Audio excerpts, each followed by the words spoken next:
প্রত্যাশিত ফল কোনো অপ্রত্যাশিত কিছু বিষয় না, এবং আমি প্রথম থেকে বলেছিলাম যে 1 নম্বর নিয়ে কোনো প্রতিদ্বন্দ্বিতা নেই, 2-3-এ কারা থাকবে এগুলো আমার একটা দেখার ইচ্ছে ছিল। সেটা কোথাও একটু পরিবর্তন হয়েছে। ভেবেছিলাম সিপিএম সেকেন্ডে আসবে, সেটা বিজেপি সেকেন্ডে এসেছে, নতুন কিছু নয়। মানুষ তাদেরকে ভোট দিয়েছে, কিন্তু আমরা সবসময়তেই বলেছি যে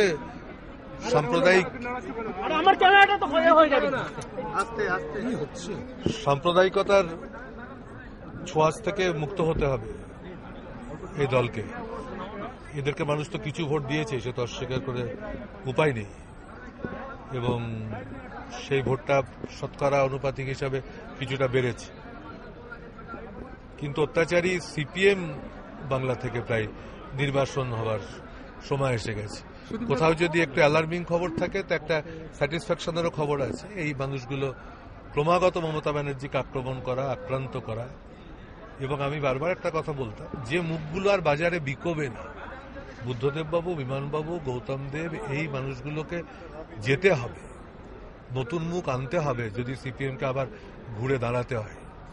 বিজেপির উত্থান তো সিপিএমকে প্রায় আরো আগামী নির্বাচনগুলোতে আরো কোণঠাসা করে একেবারে সাইনবোর্ড করে দেবে। আর তৃণমূলের সাফল্য একে অনেকে ছোট করে দেখার চেষ্টা করেছিল। আমরা দাবি করেছিলাম 3য় বৃহত্তম দল হব, কিন্তু সেটা না হয়ে 4র্থ বৃহত্তম দল হয়েছে। আমাদের ঘোষণার সঙ্গে প্রায় মোটামুটি মিল আছে।